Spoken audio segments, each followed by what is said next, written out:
3, 2, 1. Welcome to The End Is Sigh. I'm Todd. And I'm Nate. And we're your guests for the end of the world. Or at least the end of this year, which could be the world. Who knows? Yeah. It's already been a pretty sigh kind of year, so why not go out on top with another big hefty one? You know, it'd be great.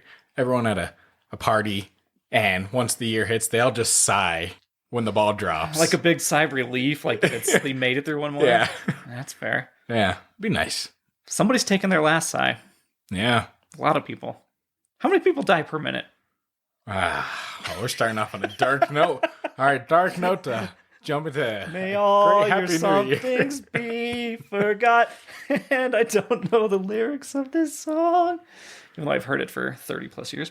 Yeah. Yeah, this is the End is Sigh. Mm-hmm. And we are here to do a end of the year kind of 2021 recap and a look forward to 2022. Yeah, it's been a bit of a short year for us, obviously. Yeah, 21st episode for the year 2021. That's pretty cool, though. Yeah.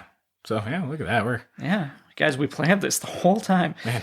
And then OCD, got to be enjoying this, right? You better enjoy our OCD. You know how much pain First it causes us? episode of 2022 is 22, so look at this. It's just Hell yeah. It's all coming together. And it will be season 2. It will be, yes. We're going by the year, right? Yeah. All right, yeah. So 2022 will be season 2, and we're going to hopefully maybe mix it up a little bit, but nothing too crazy. We say that now. Yeah. And it could be exactly the same. So, you know what? If we do, this just gives us leeway to do what the hell we want. Yeah, exactly. If there's something you want us to change, now's your time to let us know. Or forever hold your goddamn peace. Yeah. So, on the later half of this episode, we are still doing a movie recap, yes, a we review, hopefully review this time, and that is what, Nate? It is Matrix Resurrection. For some reason, I wanted to say Revolution, but no. Sound like you're about to say Matrix Erections. Wow. Is that what it did for you, Todd? Whoa, no. If anything, I went the other way during this movie. Okay. I was sitting right next to you, too, in the theater. Which is good, then. Yeah. Thought I went the other way. Yeah. But I mean, Trinity popped up on screen and, well, something else did.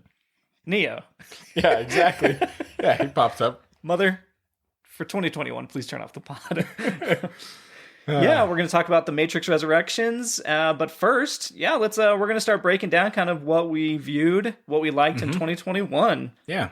We're not doing probably movies do first, or are we doing... however the hell we want to do it. All right, I like it. So we'll go, our okay. show. Yep. So what if we go movies, TV shows, podcasts, Okay. video games, and then we can round up with some comics. All right. I've been very, very light on that last front, but Nate can probably pull some weight there. Yeah, I can figure out some stuff. What is the top movies for you of 2021? Top movies of 2021. So I feel like Spider-Man is a top movie, even though last episode we kind of went in deep on like stuff that doesn't work out. But we do that for Yeah. perfect movies we'll do that for. And the nostalgia behind it really hit. So Right. what about you? Top one or one? Oh, one for one. One for one. A little back and forth here. Okay, well, I had Dune. Dune. Okay, I haven't Yeah. seen that one. I heard it's really good. It's not my top one, though. It's up there because the director and, I mean, the acting's great. Obviously, the visuals are really cool. It was not my favorite, but it's hard to not put it on the list just because it does look so great. Yeah. And it's an experience that you see in the theater, right? It's just like the sandworms and all that shit. Like, it's just great. So... I guess, did you ever see the original? I never saw the original. So you don't have anything to really the Kyle compare it MacLachlan. with. No. Okay. I should go back and watch it, but I feel like it's going to be real bad now. Well, yeah, if you go back, you're like, nope, not my Dune. Not my dude. I know I'm going comic book heavy on the movies, but yeah, Suicide Squad, I did enjoy as a top one for me. Yeah. That is super solid. Yeah. No spoilers for my top list, but I'll say A Quiet Place Part 2. That was another solid, good movie. It wasn't as good as the first, but it was back in the same world. The style looked very similar. Mm-hmm. It was cool to be back there.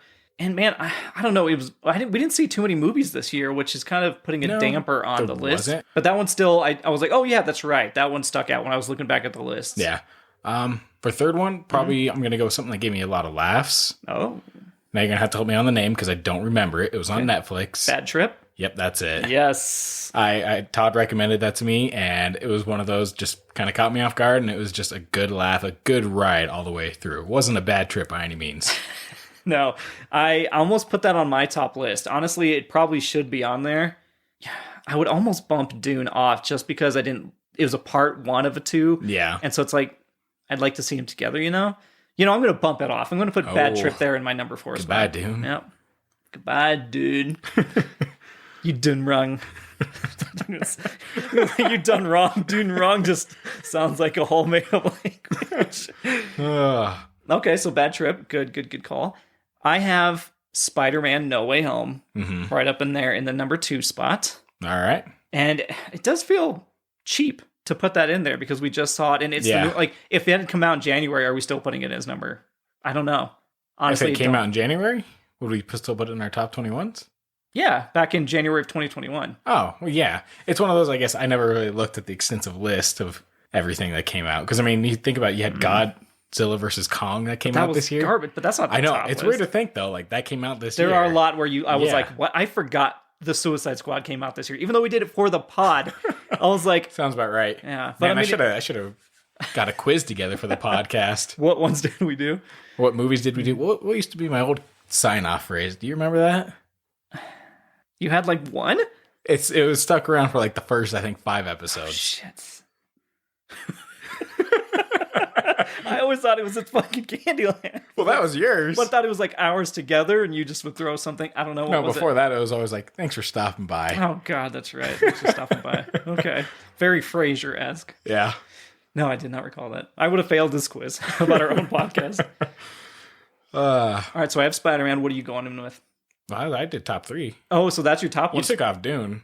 That's true. So okay, well, I'll throw my top one then was the Suicide Squad. Okay. So I did like a top 5 basically. All right. So Suicide Squad was, I don't know, it was funny, visually really cool. It did some things we didn't expect it to do, even though you expect him to kill a lot of people, and it went about it in very fun, creative ways. Yeah. So yeah, I think that's in there. I will do an honorable mention for Inside by Bo Burnham on Netflix. Okay. I still have yet to watch that. It's so good. I still listen to I was listening to the soundtrack on the way here. Okay. Nate, it is perfect for you. And there's a song called 30. I'm turning 30. Oh no. And it's like when my grandpa or something was going off to war, I made a birdhouse with my mom at the same time. Like, how am I 30? Like, it's super good. It's all about this existential crisis. It's kind of like almost recommendation hour as well going right now. Hell yeah, it is. If you missed it on 2021, here you go. Yeah, get in it. All right. What about top TV shows of 2021? Top TV shows. All right. This I got to think about. I'll start off with WandaVision. Oh, fuck, I forgot that came out this year. Shit. I did enjoy that. God damn it. Yeah, no, I enjoyed WandaVision just because... All right, I'm copying you. I'm putting that in my 5th spot. It definitely was different how it was done, and I kind of remember some of the behind the scenes. Mm-hmm. The first episode was actually shot with a live studio audience. That's so cool. And so it's just to have that kind of put in there, like, all right, let's really try to bring back like old television, a little tribute to it all. Yeah, the actual techniques. Mm-hmm. No, it was very, very smart show. Elizabeth Olsen. But yeah, I remember the big speculation. There was giant disappointment around certain points of that. Parts and points. There was a Quicksilver speculation that everybody kind of got shit on for. Yep. And there was a couple like, damn it. But for the most part, such a creative way to tell the show. Great acting. I mean, some of that stuff could come to fruition as time goes. Bull fucking shit. I don't know. I could see it. Like, I could go into a whole like rant about maybe possible theories as well, but yeah, that's a whole different episode. Exactly. Theories. Okay. I'm going to take a drink of this A&W root beer. Oh, no. Sorry. No. God damn. Oh, no. Cream soda. It just fell out of my hands. It's molding on the floor. Cream soda. We do have special guest Heimdog in here with us as well. Yeah.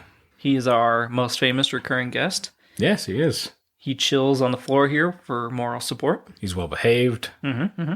Took him to Estes the other week. Oh, yeah? Did he like that? Yeah, it was nice. A lot of stores let him in, so that was great. They are very dog-friendly up there. And he's very pee-shy. Mm. Like, he doesn't pee in public a lot. That's good. But he did? Well, like, pee-shy in general. Like, we went to the little park area where you could pee. Nope, didn't pee there even. as we're walking back to the car, we were crossing the street, and right there, he's like, nope, stopped, and just pissed. Oh, he held it too long. And he was just going for a while. There was a car that was trying to turn even, and they saw what was happening. They just started busting up laughing at the fact that he was just sitting there peeing. I was like, well, it is what it is. Wow, Jaime. You made somebody's weekend. They were talking about you, I bet. All right. So another one, Invincible. Oh, yeah, that's right. That was good. It was the first time I'd even seen that story. You had read it before, right? I haven't read it, actually. Yet. No. I thought you read it. Okay. So, but it was well done. A lot of people say it is accurate to the comics. Yeah, that's what I've heard, too. And the way how fucking dark and, like, bold of choices they make, I feel like it is, too. Like, they didn't depart too much. Yeah, they didn't shy away. Okay, well then for my next one, my tie for fourth place is between Amazon Prime's Goliath and Bosch. Okay. And those shows, they feel like they should be in the exact same universe. It's down-to-earth kind of stories, even though Goliath did get very, like, noir in this last season. They both finished their seasons, or their entire series. So Bosch finished up, that's the cop drama, and then Goliath is a lawyer kind of drama. Man, I don't know. Those two shows are just great watches, straight to finish. Yeah. Straight to finish. Start to finish. Yep. Another one for me, I'll go with Loki. Oh, you are a Disney guy. I know. It's bad. But Loki was good, though. I enjoyed it. It was just nice getting back in that world. Yeah. Loki, and it was weird seeing, like, there's definitely more story building. He's depowered, didn't have a lot going on for him. And on top of it wasn't just about him, so. That's true. They neutered him. Sorry. Jaime, don't listen. Close your ears there. Number 3 for me is I Think You Should Leave with Tim Robinson. Okay. The Netflix sketch show. It is over the top. It's good. Way over the top, but so good. And the thing is, like, it's not underrated. People that watch it love that show. Man, it is a phenomenon. If you want to laugh your ass off and just be kind of like shaking your head the whole time, watch I Think You Should Leave with Tim Robinson. That is super solid. Short it's number 3. Well. It's not going to take a lot of your time. Not at all. Yeah. Well, I did my top 3. I'll do an honorable mention. Okay. Dexter, New Blood. Really? So I've been enjoying it. How far are you in? 5 episodes. How many are there? 8 right now.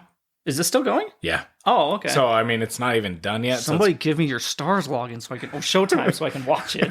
So it's been enjoyable, but it's hard to talk about it. Yeah. But it's in your top list.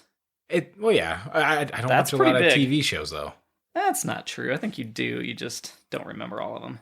No, like, there's ones I watch. It's just not new. That's fine. So. Like, I watched a lot of Broad City and Rick and Morty reruns over and over again. Those shows make me laugh, and it's just turn it on and drone out. Drone out? Drain out? Don't drain anything when you're watching those, please. Rick and Morty.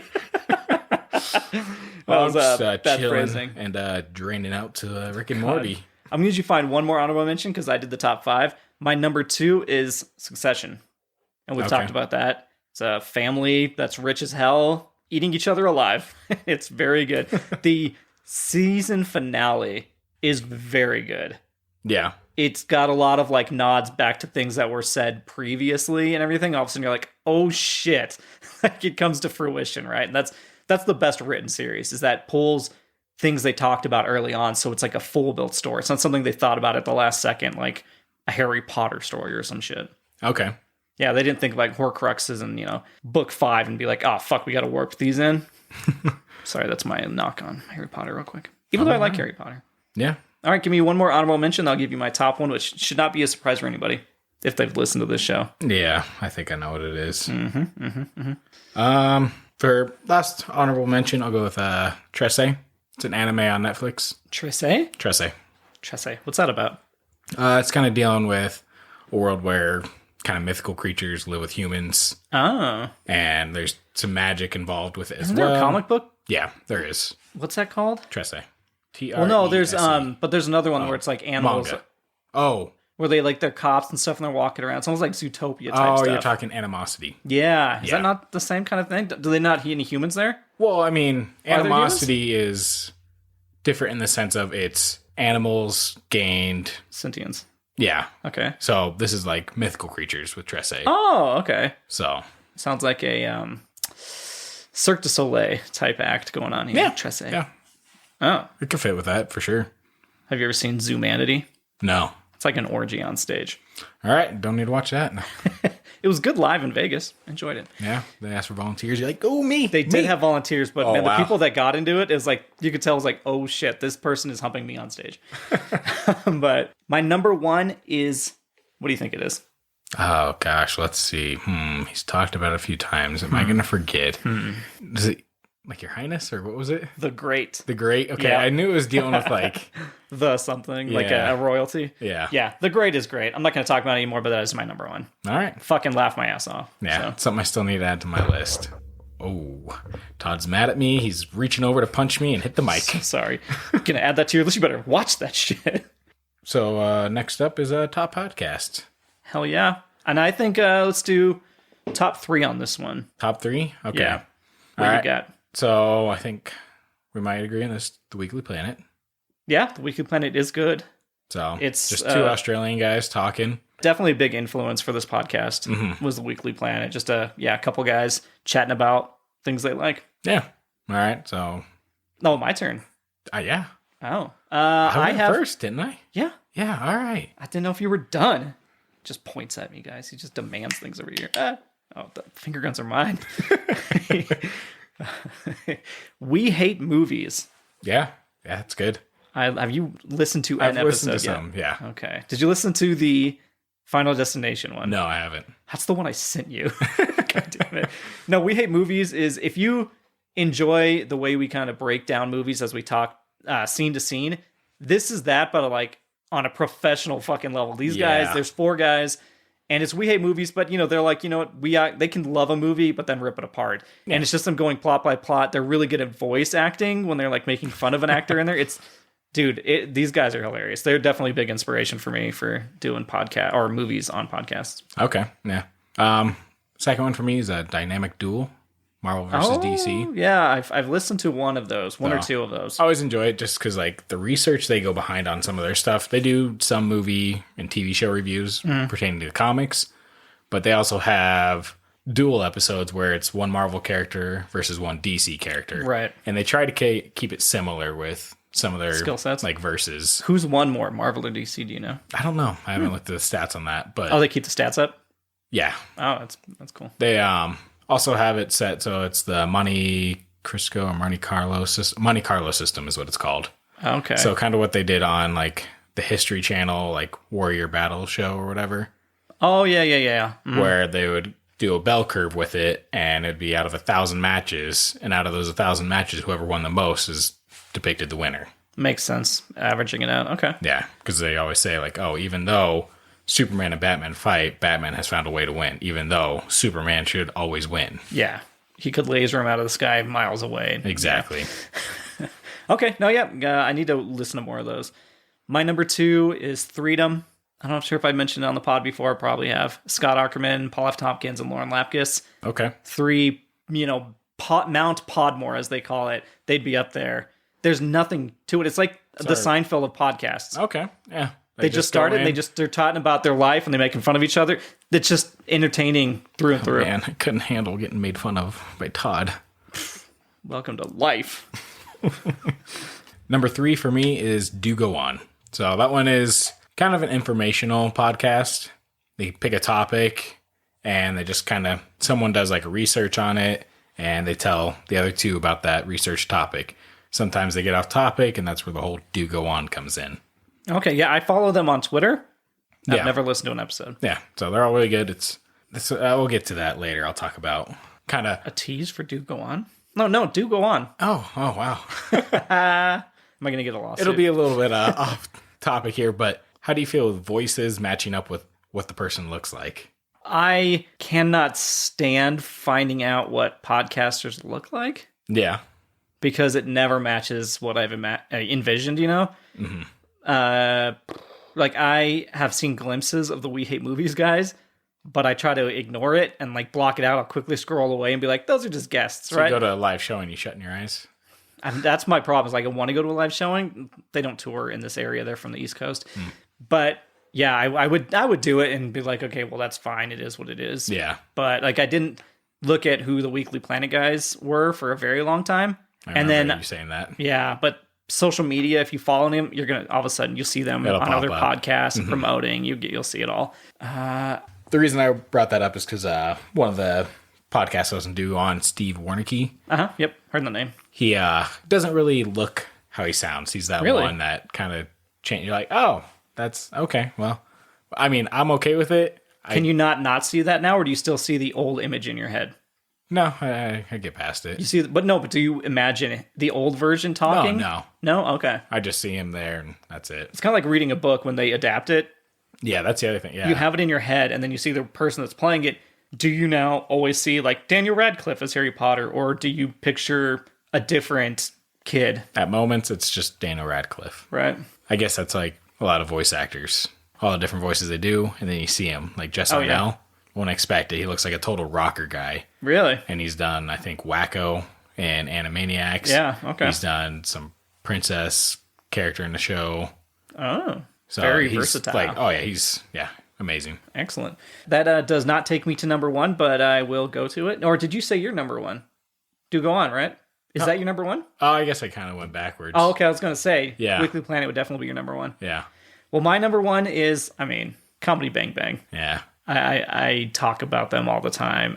He references them on our own podcast. He Do I? tries to use their catchphrases. Do I? Yeah. Like what?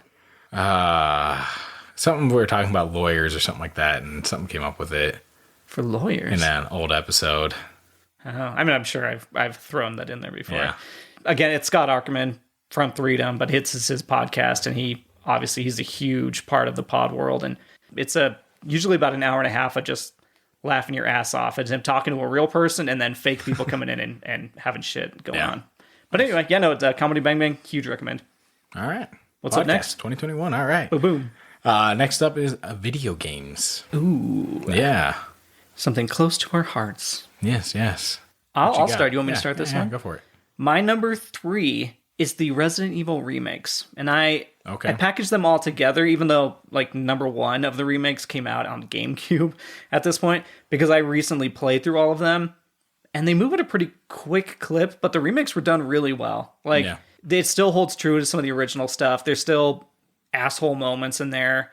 I remember inventory management is god awful in those originals, but it definitely adds an element of exploring the environment. Yeah. But no, I enjoy I went through and played 1, 2, and 3 Nemesis. So Okay. yeah. Mine won't be in any particular order, but It Takes Two. Oh yeah, Story's a little iffy. that fucking but it's book. great gameplay. Yes. So, Nate and I played it together. We did. played the husband and wife duo. Yes. through the whole scenario. How does Cody and What is her name? chick? Rose? No, Rose is the daughter. Yeah. Cody. Well, You know what?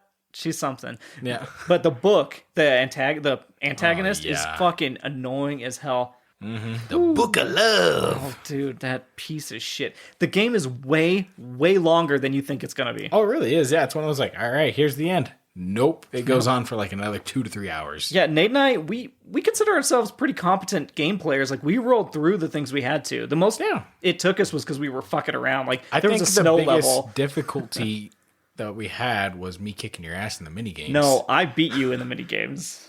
No, you didn't. Yes, I think did. it was Tied? like 65, 35 me. 65 me. I think if anything we tied. There's some pretty ones that are weighted differently, but they're like the head-to-head ones are pretty fun. Yeah. And they if do it's get competitive. You or a significant other or something like that, or good friends. It's will a test good game to go through and play because there's mini games where you challenge each other. Yes. You play the game cooperatively, but throughout the game you find mini games against each other, and it's a nice aspect to it. Yeah, and so the plot is about divorce, so if you want to test whether you're ready for divorce, play that game together. It gets a little dark. Yeah. Well, it gets dark, but just having to coordinate things with another player and be like, make sure we've played enough video games to be like, oh, well, I know what that mechanic's going to do, but I can't imagine if it's somebody that hardly plays any video games trying to navigate one of the characters. Yeah. That might be a frustrating event. Yeah, it could be. But anywho, I forget. Honestly, I didn't put that on my list, but it's up there.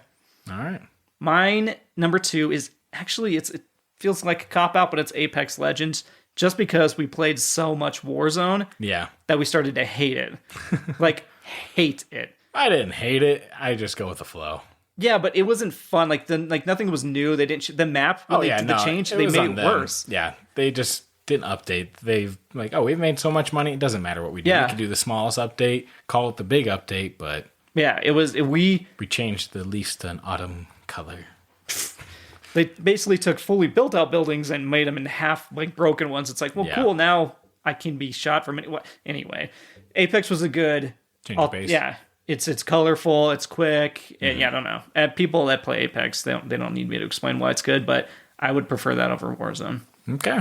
For me, I'm going to go with Ratchet and Clank Rift Apart. Is this the new one? Yep, from PlayStation 5. From PlayStation 5. Yes. From Sony's PlayStation 5. PlayStation 5, made by Insomniac Games. Yes, who also make Nate's most hated game, Jak and Daxter. They don't make it. Damn it. Naughty Dog makes Jak and Daxter. Yeah, there you go. Damn it. No, yeah, I've never played a Ratchet and Clank. That's on my list of to plays. They're always fun games to go through and play. Just very unique guns. Guns. Well, weapons in general, actually.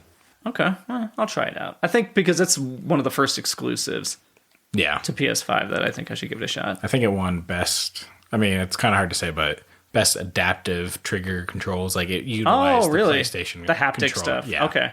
Nice. I'll have to give that a shot. Well, my number one is Control. And I don't know if Control, I don't think it came out this year, but I did play it for the first time this year. And Control was super good. I know Nate hasn't played it. We were talking about it off the pod recently. It's very good. It even has some ties to another big video game franchise in there. And just the controls, the way you can manipulate the environment. The story is dark, but also very mindfucky. Okay. It's very well done. Yeah. Yeah, and even getting a little different when they add achievements and challenges, those are all fun to find. Exploration is warranted and rewarded. There's some really good stuff in there. So I recommend Control if anybody's going to try out an more indie-like game. Okay. Nice. So for me, the other one played this year, goes back 20 years, would be Jak and Daxter. Did I spoil your fun there, huh? Yeah, you did. Yeah, no, it came out 20 years ago, so I popped it out and played it again, working through it, and it still holds up. There is the only issue of the camera controls being an older game. Oh, yes. I want to go left, but the camera goes right, and I got to get used to that. Yeah. Where it's like a third-person camera almost, right? Mm-hmm, yep. Exactly.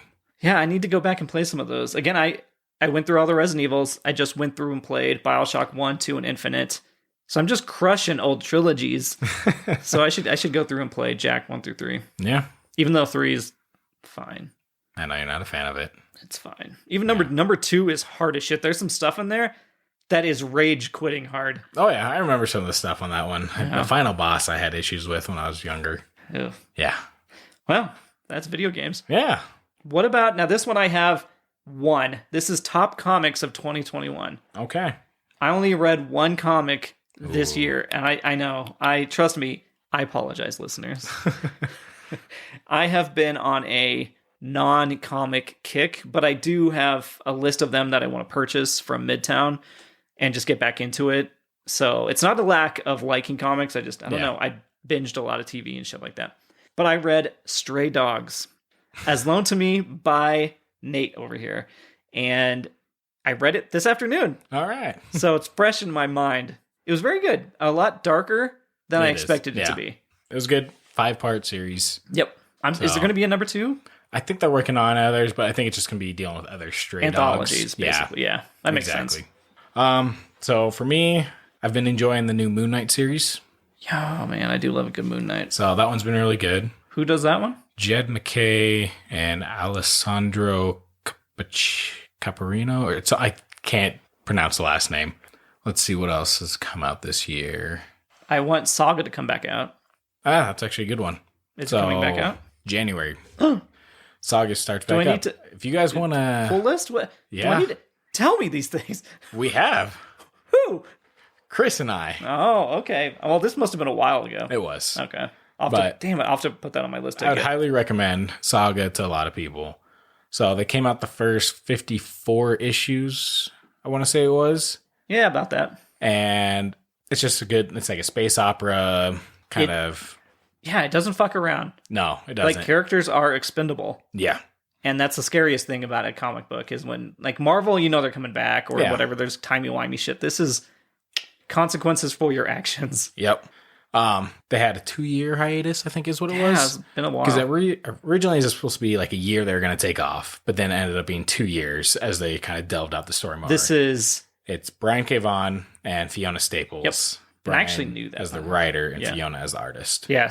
Man, what a great team. Yeah. I think they're both from Canada too. Makes sense. Yeah. I don't know what that means. Another one I enjoyed this year was Murder Falcon. Murder Falcon. Are they just like, this is like band names now. They're just putting it actually together. Is a death metal like Jesus comic book. It's like they play instruments and summon like these warriors to fight. Okay. It sounds as ridiculous as it is, but it is one of those rare books where the writer is also the artist, which is Daniel Warren Johnson. Does he done anything else? He's done Extremity. He did a Beta Ray Bill comic recently, which was really good. That came out this year. Yeah, he's kind of making a name for himself. Okay. But yeah, no, it was a really good read. I'll have to check that out. Let's see, what else is there that came out this year? There's quite a bit. Yeah, there's a lot. I wish I could help you, but I've got nothing. Yeah. Donny Cates' Venom.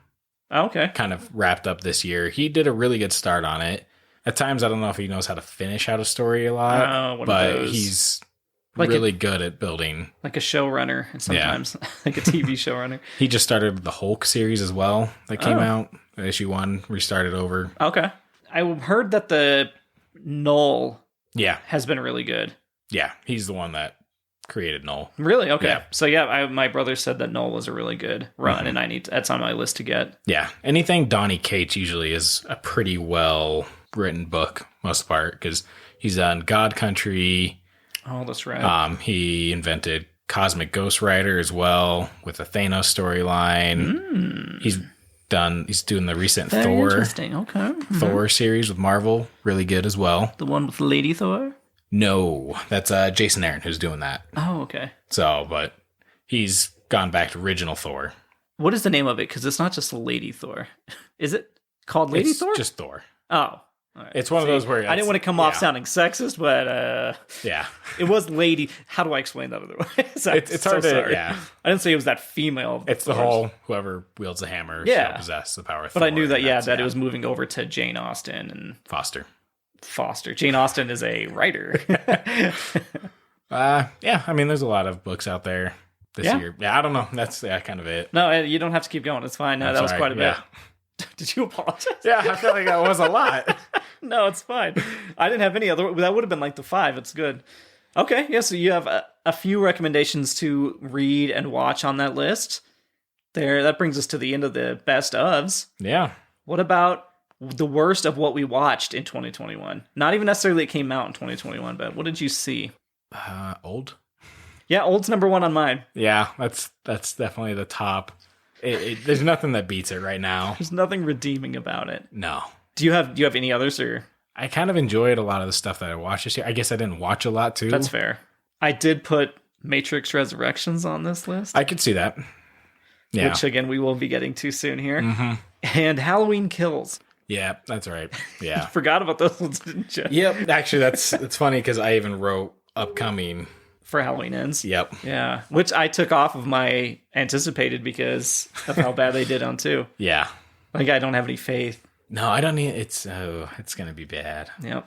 All right, what about your worst TV show that you saw? Worst TV show. And this is worst subjective. Obviously, a lot of people went in to make these things. We love the actors and directors and a lot of this stuff. Some things just didn't work out. So subjectively worst, not actually worst. Oh gosh, what is trying to think of the name. It's a show on Netflix where it's like, oh, we go on an island, we can't have sex. Oh god, Fuckboy Island? No. Oh. Love Island? Maybe something like that. I think Netflix. It was Love Island, wasn't it? It's just one of those things where it was on in the background. That's right. And it was just so bad. It's like, oh hey, I got a clip of it here. $100,000 on the line. Oh. All you have to do is stay celibate. Yeah, don't make out and you don't lose points. Don't kiss. Yeah. And then they would just keep doing it, losing points. Yeah, keep losing money. And it's like, you're on a free vacation right now. You're not animals. Yeah. Like, and then that's how you know it's probably a lot of staged, because they would just be like, all right, so we're just not going to do anything, but just give me your number and we'll meet up after the show's over. Exactly. Like, fucking that's it. That's Yeah. it. Like, Oh yeah, so stupid. Yeah, so It's just a reason to get a bunch of hot people on TV. yeah. If I think of the name, it'll come to me later. That's fine. I have The Circle, so another reality show on Netflix. Because I actually really liked season one. You enjoyed the first season. I did. And then they started pumping out more faster, I think, than they should have. And I don't know, the second season fell flat on its face. Once people knew going into the game how to manipulate and stuff, it just didn't seem fun anymore. I think it wore off the novelty. Okay. Yeah, big turnaround. All right. Comes full circle. Yeah. Oh, guys, see what he did there? Full circle, guys. The show? Guys, it's a Is circle. on Netflix? Start is the end. The beginning is the end. Oh, the show. Yeah. Okay. Got it. Cool. I have Midnight Mass. Okay. Oh, that was on Netflix. It was. Yeah, I strayed away from that. It was a good attempt. There's some great actors in there. Yeah. One of the guys from iZombie is in there. Okay. Super good. It didn't have a great finish to me. Yeah. And a lot of pontificating, if you will. So if you were all of a sudden like, dude, we're gonna all like die in a giant building explosion in 2 minutes. Well, let me tell you about my experience with race relations. They're like, no, let's move it along. Can we it's like, no, don't stop to give me a speech. We need to get through the story here. Yeah. That kind of thing. So there was a lot of soapboxing, which is fine if you do it right. But this was like every episode had to have like 30 minutes of it. Anywho, and then my number one, and this didn't come out this year, but I'm going to get flack for this. I feel like it. I just know it. It's too late. Yeah. Lovecraft Country. Okay. And only because it did not live up to what I thought it should have been. Like what the poster sells it as. Too high hopes or just yes, like I went in way too. Was bad. Kind of both, because even on the poster, it's like two people standing there, and there's like this Cthulhu, like I guess I don't even know. That thing is in there for maybe a second as like a dream sequence, and it's out. Like you never even see it. It's not a monster. Yeah. But it's featured on the poster. But Todd, yes, Jaws. The shark doesn't show up till like an hour and a half in the movie. But it is about the shark. This was a lot of like episode 1, super good. Was this Jordan Peele as well? I think he produced, yeah. Okay. Yeah. And it's about H.P. Lovecraft's work, so it's like all sci-fi, mind-bending kind of, things. And they are going through a sundown town. And back in that day, it was if you're not white and out after dark, it's just like you can be killed. It's super bad, but that episode number 1 is very tense and very well done. And then number 2, just off the fucking rails. So it sets you up for like, hey, this is going to be good. And then just... It's like every episode is completely detached from the story. Yeah. Even though it's supposed to be connected. But anyhow, yeah. So I just didn't... It was one of my big failures, I think. But I watched all of it. Just give it a fair shake. Yeah, I mean, that's fair. You went through the entire season to see, hey, maybe it does wrap up and kind of make sense. I did start last night a TV show on Apple called Station 11. Okay. And that is about people that experience a pandemic. Somebody starts like it's a flu, spreads like wildfire, and how the people... And I got halfway through it and I was like, I don't really want to watch this. Maybe in a few years this would come off better. And so then I turned it off. I was like, I'm not feeling this destituteness. Yeah. Okay. Well, that is the end of our 2021. 5, 4, 3, 2, 1. I went the other way. You're right. I did kind of sigh before I did it. Yeah. This is us looking to 2022. I'd be impressed if anyone lined up our 5, 4, 3, 2, 1 for the actual ball drop. God, that's the saddest party I've ever seen, ever heard about, could ever imagine. Yeah. So 2022. What are you looking forward to? Well, at the end of this pandemic, am I right? Yeah. Oh, you are right. Yeah, right. That was, but really. We'll see how that goes. Yeah, not holding my breath for that one. Although you should, because it is a airborne pandemic.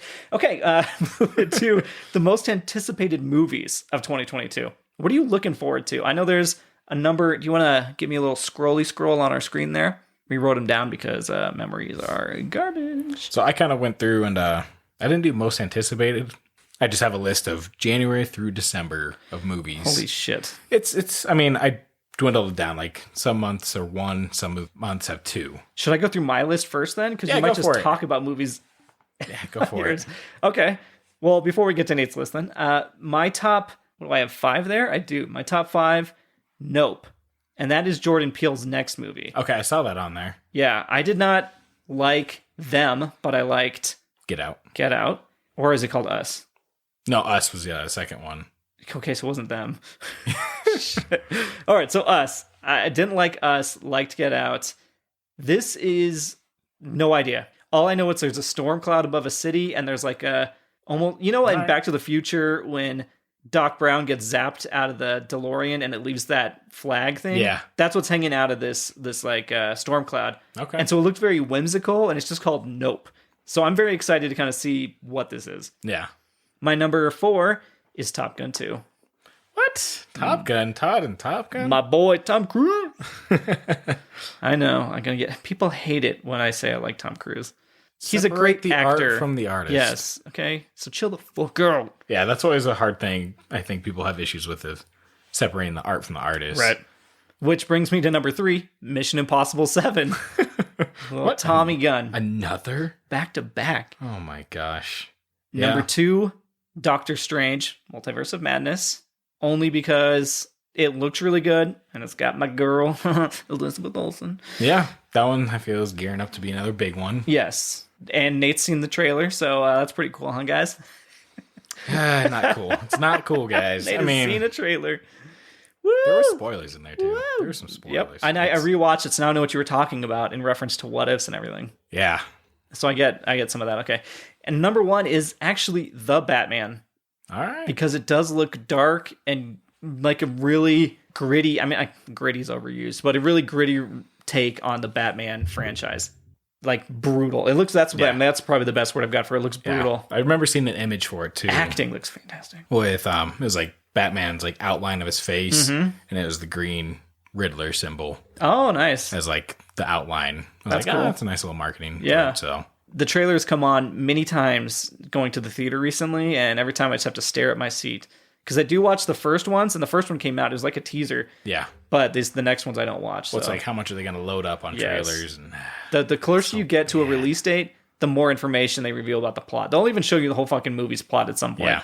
So just, I recommend not watching trailers after you've seen the first one at least. But what about you? Because he'll go through... break it down real quick. Yeah. January through December. It's coming out in January. We got Scream. I'm really excited for Scream, actually. It was one of my most anticipated... because it could go one or two very bad ways. Yeah. So. I just need to rewatch those. Yeah. Kind of get reacclimated with it.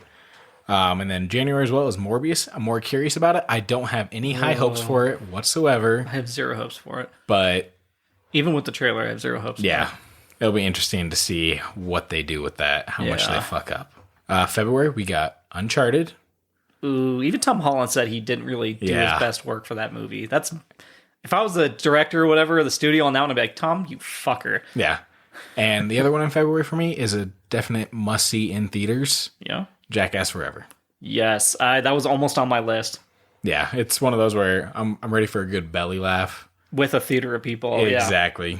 Yeah, some of the best theater moments we've had, I think, in the past were like Jackass 4 and 3. Oh, yeah. You get the crowd and, laughing is contagious. Yep. And that is one that, if you enjoy that humor... go see it in theaters. Yeah, and you're probably there, so... so March, like you said, The Batman. Yep. And then I got The Unbreakable Boy. That's what they used to call me. Oh, yeah? Yep, it couldn't be the Boyd. Couldn't be. Screwed over in soccer. Okay. Yeah, broke one bone. Unbreakable, aside from his wrist. Huh. A young boy with a rare brittle bone disease... and autism has a joyous, life-affirming worldview and inspires those around him with his resilient spirit. Okay. So is that like a Jesus movie? I don't know, but I saw it had Zachary Levi, so I was like, I'd like to see it. Yeah. I feel like it's like a Jesus one. Okay. The Unbreakable Boy. We'll see. Is it based on a true story? I have no idea. Kind of sounds like one of those, right? Yeah. It was weird, though, at first when I read the director. I was like, oh, James Gunn. No, it's John Gunn. John Gunn. Oh, imagine having that. Like, people are like, oh. Right? From the director of Mr. Gunn. Mr. Gunn. So April, the only one I got in there is The Unbearable Weight of Massive Talent. Why does that sound familiar? Because we talked about it. Did we? Yeah, this is the one, guys. This is oh, I got it. April month, guys. Get ready. It's Nicolas Cage month. Oh, yeah. We're gonna do a bunch of Nick Cage movies then. Yeah, because that's the April one as well. Is the Nick Cage one? Yeah. What was the one you just said? The Unbearable Weight of Massive Talent. Nicolas Cage playing Nicolas Cage. Oh, okay, so it is the Nick Cage. I forgot the name of the movie. Okay, Yeah. so it is. I was like, wait, is there that one and then the Nick Cage one? Okay. Yeah, so April. I like that. Yeah. We're going to have an April month of our favorite Nicolas Cage movies. So look forward to quite a few that we've got in the old bucket. Yeah. May, we got Doctor Strange Mom. Yep. Okay. Yeah. Top Gun Maverick. Yep. What's going to do better that month? Oh, What do you feel, Todd, huh? What's going to do better? this isn't fucking another Matrix situation. Yeah, I mean, partially, but I goddamn feel like Marvel movies. Top Gun, because like you had Matrix 1 that was great, Right. 2 and 3 that people kind of didn't like Yeah, I as didn't much, like 2 and 3. and then this one here, Top Gun, that holds up. Everyone enjoys Top Gun. There was never a Right. sequel to it. And when you bring back Cruise, he doesn't just sign on for things to be signing on for things. Exactly. Okay. All right. I'll give it more. It's multiverse is definitely going to blow it out of the water money wise. There's no doubt about that. Yeah. But I do hope that this is a solid sequel. Yeah. June, nothing I'm really looking forward to, but I'll probably still go see is Lightyear I and don't want to see that. Jurassic World. I'll have to see Jurassic World. Yeah. At this point, I'm pot committed, as they say.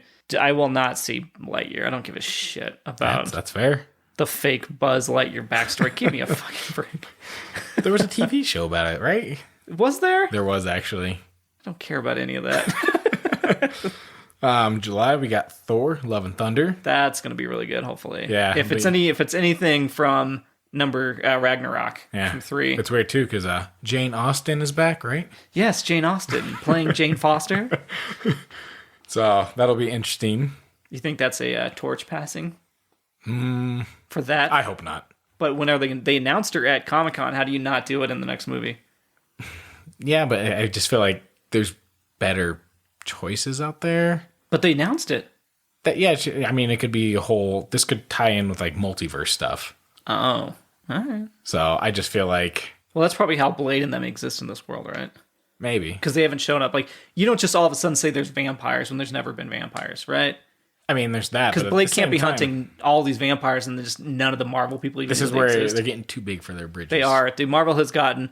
They're going to get to a point where they do jump the shark on this shit. Well, I feel like it partially already happened with No Way Home. Yeah. Spoilers. Spoilers. Matt Murdock. Alert. If you want to avoid a Spider-Man spoiler, hit fast forward about 15 seconds. Spoiler. Alert. Matt Murdock. They just opened up the whole can of all those Netflix shows are in the universe now. Right. How do you ignore everything that happened? That's true. So, and then Black Adam coming out that same month. Okay, I don't know how to feel about that one. I want to see Shazam 2 more than I want to see Black Adam. Same here. I'm excited for Shazam 2, but I feel like Black Adam should be good because it's one of those like The Rock is really in it. It seems like a passion project for him. Oh, it's one of those. And so I feel like Deadpool Ryan Reynolds thing. Whenever you get an actor or actress that's really in for it, like this is what they've been jonesing for. So Has anybody ever fucked that up? I don't know. August, nothing. Okay. So September, we got Mission Impossible 7. Hell yes. Do you think they're going to come out? I mean, they said they filmed them together, so next 7 and 8, right right? there, 23 is going to be That's what it listed as, is 23 with 28. number 8. okay. I hope they get to 10 and call it good. You're hoping for 10. Yeah. Okay. I don't know what 7 and 8 is going to be about. Yeah. Well, obviously they haven't released anything. So. Right. Yeah, let's hear it. Come on, theories. This is good. I like this. 2022 theories from Todd. Well, this is not a theory. This would be a 2024, 2025 or plus theory. But not even a theory. Yeah, this is look my into your wish crystal list. ball. Is I hope that they bring back the MI3 agents, because you had a group of people that were kick-ass. Like, even through all the movies, it's kind of like they bring them in, they use them, and then they don't show back up the next movie. It's almost like a Bond love interest. Okay. They're like huge part of it. They can't be without, and the next movie they actually don't even exist. I want that to be like number 9 or whatever, brings everybody back in. Like, you get to see I'm trying to think of the name of these people. God, I had them. So it's like the end game ensemble. But kind of, but not, I Infinity mean, War. they're not all I going to know. show up through Yeah. like Portals. swirly portals like everybody else now. But that don't would be know. one hell of a crossover. It could be portals. It could be one of those where, The technology's yeah, gotten that some good. kind of, tech But thing. I think it would be so cool though. Like if you have Ethan Hunt about to just be like executed by bad guys, and there's like all the subordinates or whatever, our hench people, and then they use that face mask and they like rip them off, and it's the crew from 3 and 4, like everybody's there, and it's That'd like be really cool. bring them all back. Yeah, and they just have a big surprise birthday for him. It's just a big number 10 is just the birthday party. But yeah, I think so. 7 and 8, I have no idea. They could wrap it up here. That's fine. Whatever. It's 8 fucking movies. That's pretty good. Yeah. But I don't know. I like the idea of like Mission Impossible X, like the last one. X marks the spot. It's a top secret. Like it's all that shit. Just like the X. Extreme. I like poetic justice to things. Poetic justice. Yeah. What if they have the people from 3 and 7 and 8? What if that's the stinger at the end of 7? It's them. Well, that'd be great. I'm right. saying you don't Then have you to don't get to need 10, 10. but I would Okay. like that. God damn you! I would like to see them come back in some capacity. I don't like that they just were like they helped him save the world, and then it's just like, they went on to do other things. No, Okay. They should still be part of the MI team. But you want them to be in 9 and 10, not fucking 7 and 8. They can be in 7 and 8, but if they're not 7 and 8, I want to end the series with them all coming back. All right. Son of a bitch. And his fucking wife better get divorced and marry him again. That's all I'm saying. So 10's the wedding. Oh, It's a there you go. surprise bachelor party for him, and they all just take off their masks. X marks the spot, everybody. And it's like they pan back, and there's a big X in the middle of the dance floor, and then they all groove. How did we not see that when we walked in? You guys are supposed to be good at this shit. You didn't see a giant X on the floor? That's deadly. Titties. Titties? That's why they missed the X. Is this a strip club? I said it was the bachelor party. I said this was the wedding. Oh, the wedding. Oh, Yeah. Never mind. All right. Well. October. We got Spider-Man Across the Spider-Verse. Oh, so the sequel. Yep. It's finally coming out. Okay, I didn't know it was coming out that soon. Yeah. So I'm excited for that one. Do you think they do a live action thing now? Like a little jump into the real world? I mean, they definitely could pull off something like I that. put up quotation marks for everybody. Yeah. But no, I'm excited. Oscar Isaac is going to be voicing Spider-Man 2099 Oh, because he did it in the end credit scene from the original. Oh, I didn't know that. Yeah. So He's in everything. yeah, Moon Knight. That's the most anticipated show this year, guys. Moon Knight. I'm sorry. Is that you just going on jumping a ahead? tangent? Yeah. Okay. Going on a tangent here for that real quick. I'm really hopeful. I am too. I really want them to do good. Yeah. And She-Hulk, because Tatiana Maslany is so good. Yeah. That would be a really good one.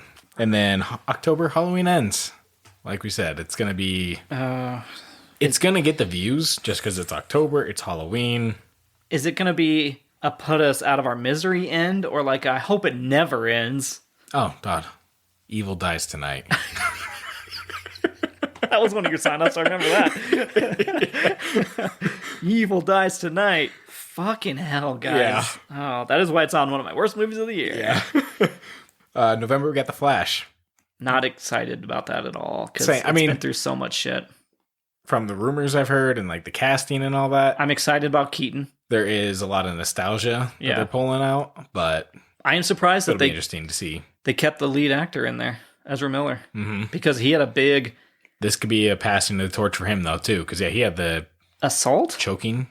of a woman, Yeah, right, yeah. in the real world. Mm-hmm. You don't usually come back from that, but they swept that under the rug real fast. Yeah, Although in this day and age, the news cycle is so bad that you just like every day it's like, oh, what now? So Yeah. that's easy to sweep those things under. We got Black Panther, Wakanda Forever, Hell yeah. coming out in November. Who do you think takes over the throne? Suri? She probably will. I would like to see him recast Black Panther. Really? They will never I know recast not that. this movie. You think maybe they'll do a multiverse recasting? Maybe something like that. Just because That's their only out now, right? yeah, it's one of those. I guess Chadwick Boseman's brother came out and he was saying, I mean, obviously we don't know if it's word verbatim, but it was like, oh, Chadwick said he just doesn't want Black Panther just to be him. Black Panther was a character created before him, and Well, yeah, because they say it's like Black Panther's not one person. Yeah. It's a moniker. Personally, what I would like wouldn't necessarily have to be Well, hold on. This is Nate's theory time Yes. now. I had mine. not Black Panther coming back, but it'd be cool to see them bring back Michael B. Jordan Killmonger. and him becoming Black Panther, him trying to right his wrongs. Somebody's been watching What If.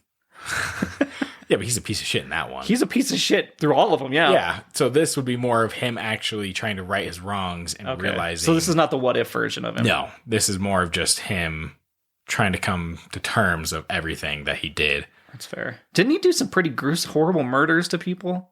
Yeah. Okay. You think they redeemed that? I mean, sure. Try. I mean, it's one of those where that's where it could be conflicting and all that. Yeah. But at the same time, I feel like it'd get a I agree. He's super good in that movie. Yeah. And he would be a way to pass on that torch while keeping it within the same continuity. Mm-hmm. And you do have that whole anybody can be Black Panther. And he did beat the shit out of that Black Panther in the fair fight. Yeah, exactly. So I always, when I rewatched that, and I'm like, God dang, he kicked his ass. Like, he is the rightful Black Panther. He's better at fighting than Chadwick Boseman's. Oh, yeah. And I'm like, damn, or T'Challa. And I was like, okay. Well, I mean, I guess T'Challa has the spirit, right? Like, he's got more moral... Well, he's got the spirit, but you think about the end fight, guidance. The only reason he really won is because his knowledge of Wakanda. Right. He's like, oh, I'll take him down to the trains, where Shuri was kind of that voice inside of his head, like, oh, yeah, we can run it down here, and that'll kind of negate his suit. Yeah. So otherwise, he owned them. Like, he kicked their ass. Yeah. But anyway, yeah. Okay, no, I like that. So, and then December, we got Aquaman, Lost Kingdom. I'm indifferent about it. It's, it's if they have a CGI random fish lady cheering in a bubble boat at the very end of the fight, that's what I want to see. It's the most ridiculous scene of her floating up, looking awkward as hell, just in that little thing. Like, all of them are all treading water, but she floats up in like a life vest preservative thing. Oh, God. And then I know the next one you're looking forward to the most, Avatar 2. Is it actually coming out? As of right now... Yes, but because hasn't it been as of nowing for the last 10 years? But as of right now, it says Avatar 2. They've said that the last 10 years, though. Yeah. God, can it just fucking come out? Everybody sees how atrocious it is. They cancel 3, 4, 5, and 6, and then we can be done with this. But James Cameron, what is he gonna do? God, do anything else with your money, James. Go cry in a submarine and sink it. Right, dude. Go explore the oceans. Can you imagine if you just stopped focusing on Avatar and explored the oceans, got us down to the trench and everything? So we could do that, guys. Be the good Elon Musk, for fuck's sake. I don't know. I'm curious about that one because that's also a Disney property now as well. Right, it's been like that for a long time now. It's been at Disney's. Well, it's weird because it was at Disney Parks, but it was a Fox movie still. Why did they have a piece of that pie? I don't know. Because Disney owns everything. By the way, when shout out to our sponsors, Disney. Yeah. Guys, we are loaded. If they're actually not giving us anything. It's just if you put out a podcast now, you are owned by Disney. Yep, they just own us. They trademarked the word podcast. Shit, wouldn't that be a thing? Right. Yeah, that's kind of it for the wrap up. I guess for me, big ones I'm looking forward to Jackass Forever in theaters. Yes. I'm looking forward to Spider-Man Across the Spider-Verse. Okay. And Doctor Strange Mom. Mm-hmm.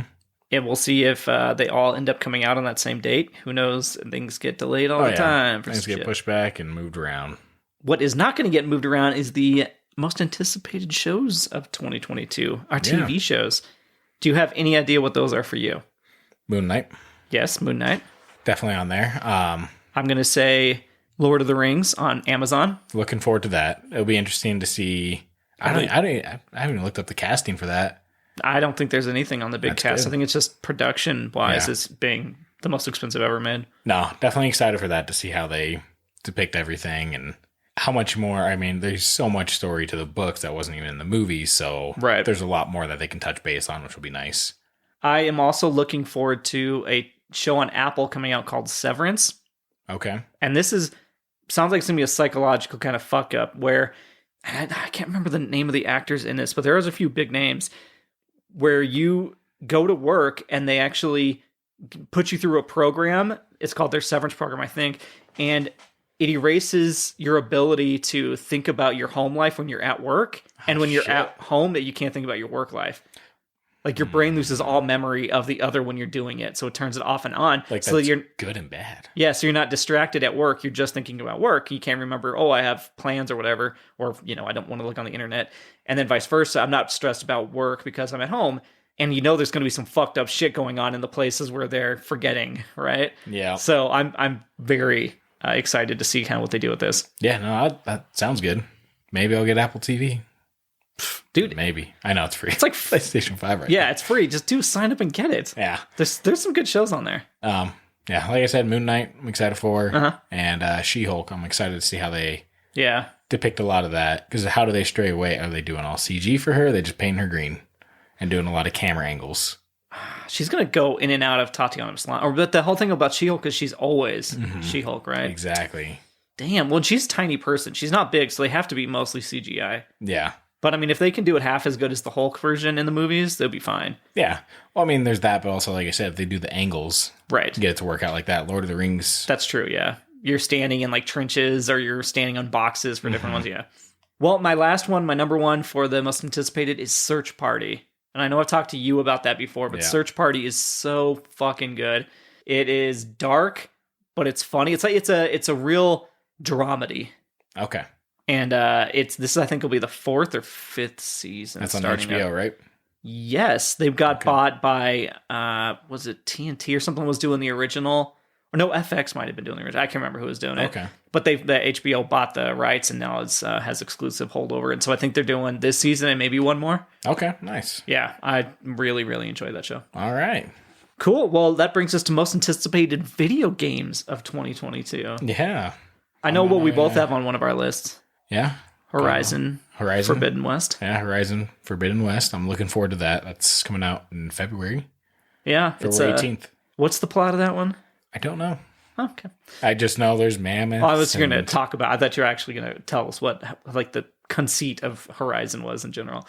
So it's like robot dinosaurs. Yeah. And you're fighting them. You can control them. It's very unique. It's very dynamic where you can do a whole bunch of different shit. And the first one took place in our kind of area of the world. Like you could actually go and see Red Rocks and Red Rocks, Colorado is a part Springs, of it, all that really stuff. Cool. Yeah. So they put a lot of nods in there. So I think even like the field, like the football stadium was in there. There was different things you could see and be like, oh wow, that's Denver and stuff. So that was fun. So the Forbidden West is probably gonna be more LA based and stuff. Maybe. I'm not sure if it comes out this year. God of War. Yes, that is my number one. Ragnarok. Yeah, that one I'm really looking forward to. That is my number one look forward to. That number one was so good. It was. Even the originals were good. It's one of those things like it shows like there wasn't a lot of new dynamics to gameplay or anything like that. They actually watered it down more than the originals. Oh yeah, it's just a really good story. Yeah. That's the main thing. It comes down to a really good story. Graphics were great. Yep. Story's great. And I mean the fighting is really good. I remember God of War's like 1, 2, and 3 and There's stuff. a lot more hack slash. Yeah, those ones. But you had like a ton of different weapons, and you were grabbing people with like these like fire whips, pulling them back, throwing up in the air, chopping them up. You had like Helios's head for like a lantern and stuff. All these things were really cool. They stripped a lot of that back out for these new ones, but it still keeps that the fighting is some of the toughest I've ever played. Where like you're trying to do these Valkyrie fights. Yeah, God, dude. That's some rage inducing for Todd. One of my friends, Chris, we have a similar story about how rage inducing those fights were, but still super, super good. Oh yeah, no, that's definitely top one. I'm looking forward to. I'm curious what kind of special edition they have for that too. Of course. I was tempted to hold out on getting like a PlayStation 5 to see if they would have a special edition for God of War. You might have been waiting. You could potentially have been waiting until 2023. Yeah. Yeah, because I mean, it says it's coming out this year. They push that shit back all the time, so we'll see. Yeah. Let's see what else is coming out this year. It's almost like an honorable mention, but I'm really excited to play that Hogwarts Legacy game, where it looks graphically fantastic. When you're just in the town, you get to go, I think, like Diagon Alley and go back to Hogwarts, and you've got the wand, and it looks very immersive, kind of like one of the New Age games. Nice. For me, I'm going to also put in Suicide Squad Kills the Justice League. Oh, I forgot about that. Yeah, really looking forward to that one. It seems like a good 4-player cooperative game. And then honorable mention for me is definitely Gotham Knights. Yeah, okay. Just because they announced Court of the Owls. Interesting. In there. And so I'm a big fan of Court of the Owls. If you ever want a good Batman story to read Scott Snyder and Greg Capullo. Yep, thank you. Todd pulling out the names. Boom. Guys, I did it. Read their New 52 run on Batman. Yes. It's like the first 12 issues. Really great read for Batman. It is. That's probably my favorite Batman read. Yeah. It's dark, and it's like, you're like, oh shit, this is the worst state he's ever been in to get out of the stuff. And it's not like it's just like, oh, solved it. It's mentally fucked up. Oh, yeah. So, yeah. Nate, let me just ask you on the spot. What did you learn in 2021? What's the biggest lesson you're taking away from this year? I learned biggest lesson. Yeah. I guess, it's nice finding a hobby to really dig into. So my woodworking. The woodworking for sure, yeah. Yeah. So it was nice. It was a good therapeutic, like kind of just get away, and I'm just focusing on that. Nice. So yeah, I'm sure it's very relaxing. Like you can kind of not zone out, but you can actually put a good amount of mind like into that and just kind of actually create something with it that's unique. Oh, yeah. There's a lot. Turn on the saw and I'm like, all right, don't respect the machine. All right. Right. There you go. That's super focused and dude. Yeah. You're gonna get one of those saws that like will stop if it touches flesh, Oh, like the it saw knows. stop? Yeah. That would be great, but those are expensive. And the blades are like $100 replacements or something like that. No, the blades aren't bad. Oh, I heard it was the blade replacement that is so expensive. I guess I don't know. Because it ruins the blade, right? Because it like jams it. Doesn't ruin I think sometimes it ruins the machine the way the brake hits so hard. So I think you have to replace some stuff on that usually. Better than losing a finger though, huh? Oh yeah. Definitely. They do the test on like the hot dogs and it stops. You're like, is that true? And I think even the creator has done it himself to show you. Like he'll put his own finger into the. Yeah. Ooh. Everything's got a fail rate, so I don't know if I would trust to do that demonstration but over and over again. Good for him. He didn't have Elon Musk breaking the window. God, a fucking asshole. What about you? You know what? I shouldn't type things out that I don't. I'm like, this would be a good one to ask. Yeah, you thought about it, but you didn't think about it. Yeah, I thought about how fun it would be to ask you that. What did I learn in 2021? I learned that sometimes even if it's something you don't know, just jump in and give it a shot because again, YOLO guys, you know what I'm saying? Oh fuck. Get out of here. Pods off, we're canceled. Oh no. But in that same vein, it's I turned 37. Like I'm not going to all of a sudden be 22 or 23 again, right? Like I'm not all of a sudden like turning around and being like, oh cool, I got all this time to try this. Give it a chance. Yeah, the things you don't do are the things you just will never do then. Yeah. So like it's the same to put it to like dating almost. It's like, well, remember when you're always like, oh, should I ask them out? No, what's the worst they can say? Literally, no. You move on, they move on, like, and this isn't about dating, but that's just the example, right? Yeah. But just give it a shot. Otherwise, if we hadn't, I probably wouldn't have just randomly. Because I know we had talked about doing the podcast for a while, and I remember one time I was like, Nate, let's just fucking do it. We're gonna do it. Let's just text from him. Yeah, he was like, all right, let's sit down, let's talk about it. Just had to get that ball rolling. Yep. And here we are. Yeah. So yeah. Look at us, 21 episodes later. Woo! 21 for 21. I couldn't have planned that better. Right? Happy accidents, baby. All right, I like it. Cool. Well, this is where we get into the movie. Yeah. The movie of the week, which is kind of spoiled already how I feel about it. This is 2021's Matrix Resurrection. You're still hearing erection. Because you don't use the S on the end. Resurrections? Yeah. Oh, is it Resurrections? Yeah. Oh. Spoiler. Alert. I just thought it was Resurrection. Because there's two. Oh, shit, I like this movie. No. Oh, no. He's like, oh, mind blown. This is a Neo moment. For the audience out there, if you haven't seen it, this is all spoilers. This is, you should have heard it. We're not explaining this movie. We're just going to go in how we feel about certain parts. Yeah, this is not a moment-to-moment review. Yeah. Which is what we're going to try and get to more of in 2022, where it's less, unless it's a movie you really love. Yeah. I think we mentioned this last time. We may go scene by scene, but for this one, we watched it once. I didn't take any fucking notes, so... I just jotted down a couple things. We saw it on my birthday. Yeah, we did. Saw it for the 22nd, and that's the last time I thought about the movie. So I'm going to try and recall it. Real quick, it's directed by Lana Wachowski. Yeah, Lana or Lana Wachowski. And then I think opening weekend, 13 million.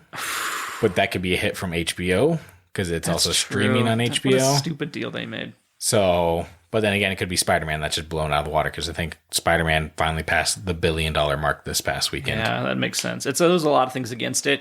Having seen this movie, now I know why they didn't push to separate it. Yeah. Also, Sing 2 did better than this. Oh, Jesus. Yeah. But I can see that because for some reason that movie got a sequel. I never saw the first one, but the amount of A-list celebrities voicing people in that. It's just because it's singing, it's all joyous. Oh, so this is like ego patting on the back? Probably. Do we even want to go through the cast or anything briefly? We'll just say so returning is Keanu Reeves as Mr. Anderson, Neo. Mm-hmm. And Carrie-Anne Moss coming back as Trinity. Yep. And then Jada Pinkett Smith coming back as her former character. Can't recall the name of.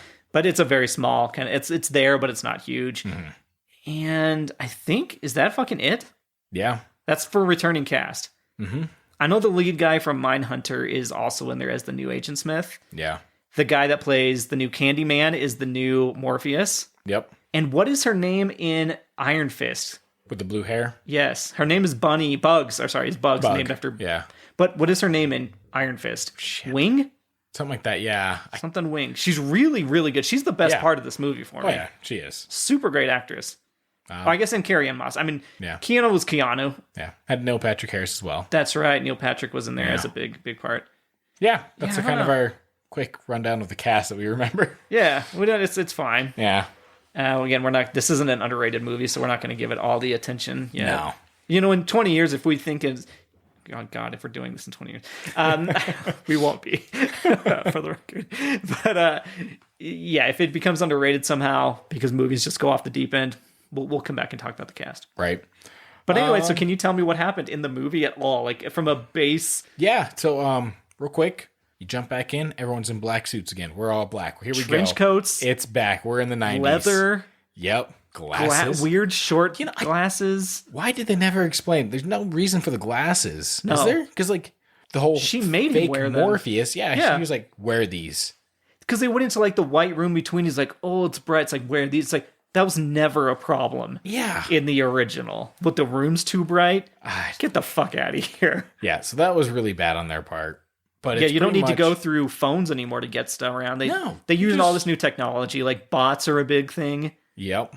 You can make hordes of bots, basically. That's spam what I had accounts. Is, zombie swarms, pretty much. Yes. Where everybody can just be an Agent Smith, which kind of ruins the whole... When they come out of that, they're on different spaces. Like, you're resetting that all the time. That doesn't make any sense for their world. No. You're resetting millions of people to be like, oh, we just massacred all this stuff and broke... Like, it doesn't make any sense. No, it's... I guess I never give my thoughts on the movie overall, but yeah, not a big fan of it. It's got good concepts in there. Like, there's some stuff that would have been... I feel like this movie should have been more than just the one. Like, they should have broken it up and gave more story. The whole robots becoming sentient, well, not sentient, but having, like, a side. They're actually joining the good guys' side. Right, there's new versions of the old swimmy-looking killer machines. Yeah. The squid ones. Like, now they're like they almost kind of look like they have a flesh kind of body, but they're floating around. They're all nice and they have personalities. Yeah, well, there's, like, one's a weird like a Trimantis one. Yeah, it almost looked like that little shitty Transformer that, like, turns into, like... The cell phone. Yeah, the cell phone and everything. Yeah. He had no purpose. Yeah, no. They introduced 3 robots, like, this is this name, this is this name, and here's this third name. He high-fives, like, the guy, and then you never see that one again. Mm-hmm. Why does it have a name? Yeah, that's why I said, like, this definitely needed more than one movie. That's fair. If they would you have sat through number 2? Depending, I mean... If they did it right. How they would have done it, you know, because if the robots had more of a story to it, there was more danger for them. Because it seemed like they really utilized... They somehow, like, got the Keymaster's code or whatever from the second one, because they were able to open doors to wherever they wanted. They even went into the Keymaster's room at the beginning, remember that? Yeah. Like, in the shop. So it was one of those where there was no danger in the sense of that, because they could just escape whenever they wanted. Like you said, the no phones. Yep. That didn't exist. They just open up doors anywhere and go. Yeah. So it was just weird that they fucked up. It was just like, oh, I found this door. Well, there's a lot of fucking doors in the world. Yeah, and they all lead to exactly where they need to go. There's a part in the movie, too, where someone jumped out of a window and was fine. That's true. So was the door instated there? Did they just jump in like a door? I don't know. Yeah, well, let's back up a half step. And the kind of starting premise for this one is that Mr. Anderson is now Mr. Anderson again. He's not Neo. And what's his name? Thomas? Yeah, Thomas Anderson. Thomas Anderson. And he is a game designer. Yeah. But what game trilogy has he made? Oh, yeah, it's Resident Evil? No, The Matrix. My bad. This is The Matrix. Exactly what we saw in the first 3. He made the video game. And when they show clips of it, it's like real people talking. And I'm like, what kind of video game would that be? Do you guys not understand how video games work in 2021? Yeah. And it's like real clips from the original movies as pieces of this video game of Matrix 1, 2, and 3. Same name, same look and feel of the code, everything. Oh, yeah. So Neo has now been placed back into the Matrix and then has created the Matrix video games in his world and then that's how he's starting to figure out that he's in the Matrix himself. Yeah. It's batshit insane. It is. And number 2 and 3 were batshit insane. But this is a whole nother level. Yeah. Well, the meta of this movie. The amount of times they talk about themselves. Well, yeah, Warner Bros. Being like... That's right. They announced like, oh, you know, we're Warner Bros. And... They did the whole thing. Well, they did the whole... Warner Brothers wants us to make a 4th video game. Yeah. Oh, we don't want to do that. They're going to make us, or they're going to make it themselves. You think that's like a nod of like... Do you think they ripped apart Warner Brothers in the Warner Brothers movie? Well, you think Warner Brothers would have made a 4th one even if they weren't signed on? Yeah, I think that's probably one. That was a tongue-in-cheek thing, right? Yeah. Oh, gosh. So this entire movie... Would you rather see that then? Yes. yeah, honestly. Because only one of the original writers was even involved in writing this part. This is... Yeah, I think it makes sense. There must have been a split in creative differences here. She didn't want to be a part of it. Yeah. Because it was either too much of a headache or shit that wasn't going to make the cut. Yeah, I don't like it, and I'm not going to be a part Warner of it. Brothers was like, hey, no, we don't want that. This felt like a retelling, like somebody telling you the story of the Matrix third hand. Yeah. That's what this movie was. They showed so many clips of the original Matrix throughout the movie, all the way to the end. It's not like they started and was like, oh, remember this little nod? You'd have like things towards the very end of the movie and they'd show a clip of the original Matrix and you're like, guys, we get it. You're never supposed to show us something we liked better. It sucks too because you had the 2 characters, Trinity and Neo, return, but no one else. No one else returned. Even these bit pieces that those actors are not off doing huge movies. Yeah. Well, like I really would have liked to seen whatever it was in the second movie, the werewolves or vampires. That's what I mentioned. Yeah. That would have been really cool to see something like that. A good fight sequence between them. So good because that was a big battle. The stupid zombie swarms. Right. And even the fight scenes were cheap. Mm-hmm. Like there's one scene where they walk into an old abandoned building and there's like just wooden platforms that just it doesn't make they open up that scene and you're like, well, this is a fight scene. That's all this place would exist for, is for people to have a cool fight. Well, it's like even going back to the second and third one, even though they were shit like crazy and all that. Yeah. They had good fight sequences. Like the highway scene. Yeah. That is one that sticks in my mind a lot because of everything that was part of it. Yeah, and this was like an interior of a Radiat building, and they walk in, go down the stairs, and there's these old programs that you'll remember, Neo. They're here to fight you, these relics or whatever. And you're like, oh, this is cool. The Merovingian, I think, is what the guy at dinner at one point in number 3. Yeah. The Italian guy. It's been so long since I've seen it to remember. That fancy dude is like dressed like a hobo now, yelling. He doesn't even fight. Mm-hmm. And then it's just these bunch of people you've never even seen before in your life. And they just get into a nonsense hit 'em up thing. Yep. Mr. Smith obviously isn't back. It's weird because they took away his power of taking over other bodies. Yeah. That was his big shtick. And how did he show up at the end? Again, how did he just get there? And he wasn't frozen in time like everybody else. No, remember? That was the other thing too, because like in the boardroom meeting before, like how do we up the game or whatever? Because they're trying to figure out what's better than bullet time. Right. They fucked themselves there because they really set themselves for like, oh, we got something better than bullet time. The fact that you mentioned what's better than bullet time, they're going to have something better. No, it's just someone reacting in bullet time themselves. Yeah, it's slow-mo where everybody else can walk around. So you're just pretty much, you're doing the Flash or Quicksilver. Yes. But the bad guy's Quicksilver. It's not even a fun scene or anything like that. They're just having conversations. So yeah, all of a sudden... How does Neo even process at that speed? Because he's the one. Oh. But wait, hold on. Is there still the one? No, on my notes here, I got the 1 times 2. Oh, there's the 1 times 2, because it turns out Trinity is the one as well. Yeah. And at the end, she's almost the one. Well, yeah. Because Neo doesn't even really show off his full powers until he flies on like a post-credits thing. His full power. He transcended beyond that and got this cool push power, Todd. Yeah, he doesn't have cool fighting where he's like blocking with one hand. He stops bullets in midair, good dozen times. Yeah. It's like, he's going to stop bullets. He ran upstairs, stopped more bullets, ran to the roof, stopped the machine gun from the helicopter bullets. That's all he does is stop bullets. Well, it's weird too. But he only deflects them and runs. Yeah. He's almost like running out of power. He's like, oh God, hurry, go. And it's like they could have utilized it so much more because like his whole push powers, he could have stopped it and then pushed the bullets back or something. To like and add he doesn't more know how to it. fly anymore. No. Even though he takes the pill, the red pill, they do the red, blue pill. They recreate that entire deja vu scene again. It's bad. Yeah, it's very bad. The Morpheus actor is cheesy as hell. We can get to that. But, I mean, we're all over the place. But so he takes the red pill, and even when he knows he's Neo. He remembers all of it. He still can't fly. He can't do all of his powers. He's not God mode, which he was in those other two. Last two. End of the first one. You remember in number 2, when all of a sudden it became clear that he could fight in the real world? He could control Neo powers in Zion or whatever? Yeah. That goes away. See, there's that, and then also the whole thing of, I'm going back to the bullet time. Yeah. He fights, Mr. Smith in the first one going really fast. Yep. He's super fast to dodge bullets. Yep. But he can't move in this bullet time? With Neil Patrick Harris? Well, they conditioned him so much, as they say. Because when Neo died at the end of number 3 on the top of the building, and Trinity, whenever they died, I guess the robots, the machines, just went and picked up his body. So no one recovered him. No one went to look for where Neo was. Frankensteined him, and that was it. Yeah, they literally had robots, and they're rebuilding his brain and things like that. And it cost a lot of money. They keep mentioning how much money this would cost. The robots died. Yeah, there's no money. You're just a robot.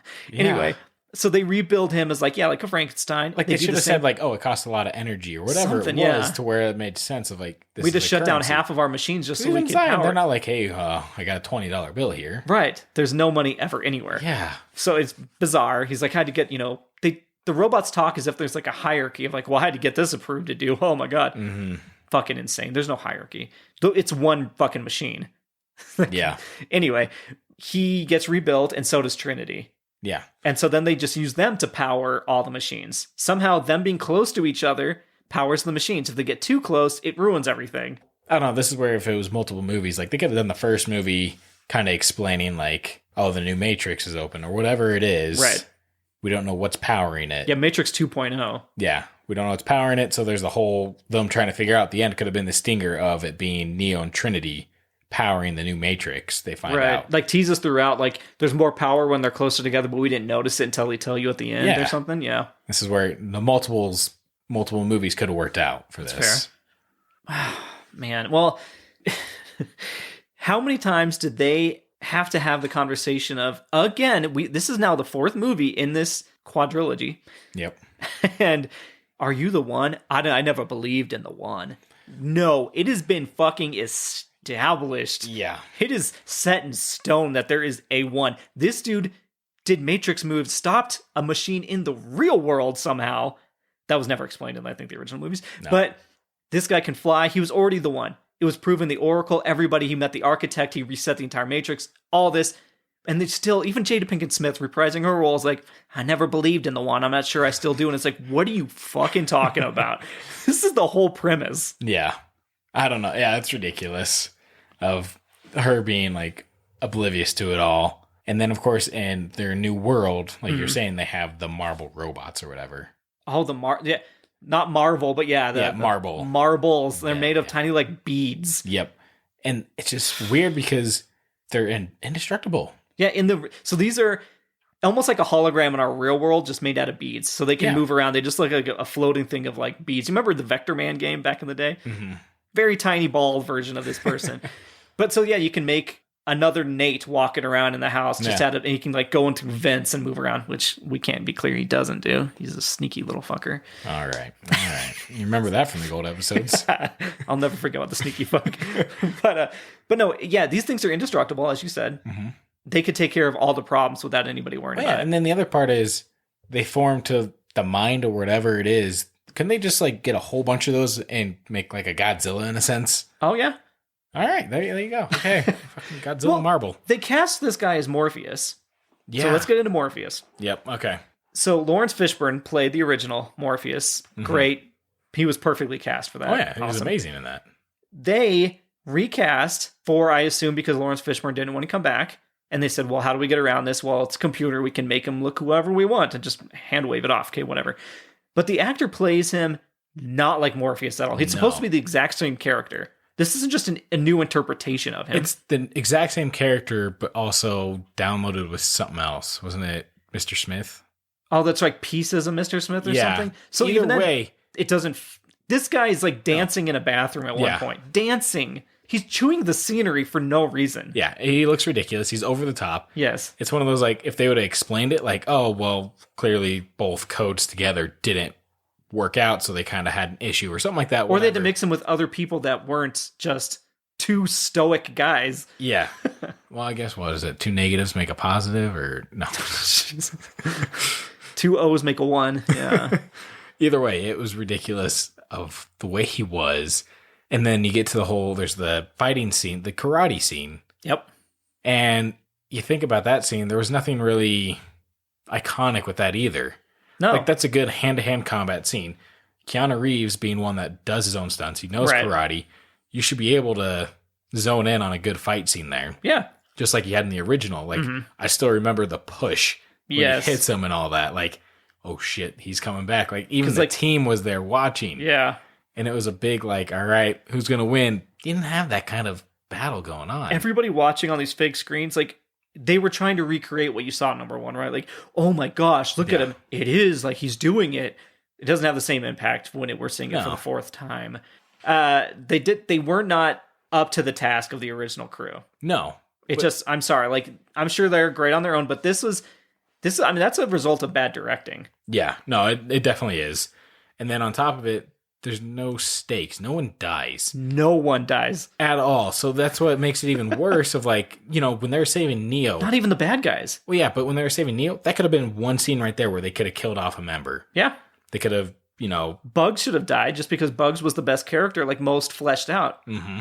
Yeah, no one dies. Not even Neil Patrick Harris. Evil guy. The evil Agent Smith doesn't die. Nobody dies.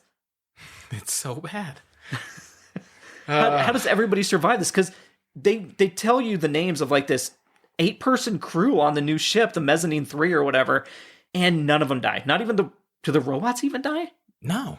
The robots are fine. And that would have been like your cutesy person to die where you're like, oh no. Yeah, oh, that's sad. They sacrifice themselves. Yeah. There's even like a robot bird that shows up. Yeah, that's right. Well, it's like a moth and goes invisible. Was it a moth? It was like it looked like bird. It was a bird. Kind of looked like a moth to me. Oh, yeah. It reminded me of BioShock Infinite's bird. Okay. Yeah, like that evil thing. Wow. That's what you saw in it? Yeah. That's ridiculous. The BioShock bird looks so much better. Okay. Is that where you're going with that? Yeah. But yeah, it's bad. And then also the fact no one dying. The movie was rated R. Oh, that's right. Why was it rated R? Did you see any nipples? Nope. Any dick? Nope. Vajaj? Nope. Butthole? Nope. Okay. Any fornication? No. Any HJs, BJs, AJs, XJs, ZJs? We'll talk about those later, as I need to be informed on what those all are, but no, I don't believe spoiler alert, none of those. Okay, cool. Any blood? There was a small amount of blood in but the nothing beginning. more than a Marvel movie. Yeah, it was splattered on the wall here and there. Nothing like you seen someone's eye getting shot out, a limb getting cut off. Which we've seen in Marvels. So, yeah, I don't know. It was... Some of the people even fell and exploded into code. Yeah, well, even they got which is a new addition. Yeah, it was weird because, like, why are you doing that? Like, it's weird because the Matrix is supposed to be real to everyone else. Right. You're seeing people blow up in code. That's what I'm saying. How do you... It's ruined. They're not covering this up. Like, they're... Because at the end of the movie, the entire city has been turned into a bot swarm to come and kill them. And he's blowing all these people up. They're committing suicide out windows, like just falling down like missiles. They become like bombs. Yeah. How do you you don't just... What? If you have to like reset them a few days ago, then you're just resetting the Matrix. Like, you've already done what they wanted to do in the beginning. Like, that doesn't make any sense. No. And so, yeah, I forget... When he's creating the video game at the very beginning, this is all part of a modal, right? And so he's created that opening scene with Trinity running, which he should know about. I guess he's the one, so maybe he just downloaded all the memories of that. But anyway, it's the famous Trinity in the room by herself, beats up the agents, and then runs out. It recreates that over and over and over again. Yeah. And these people realize that Bugs and her crew are like, this looks very familiar. Wait, Trinity never did that.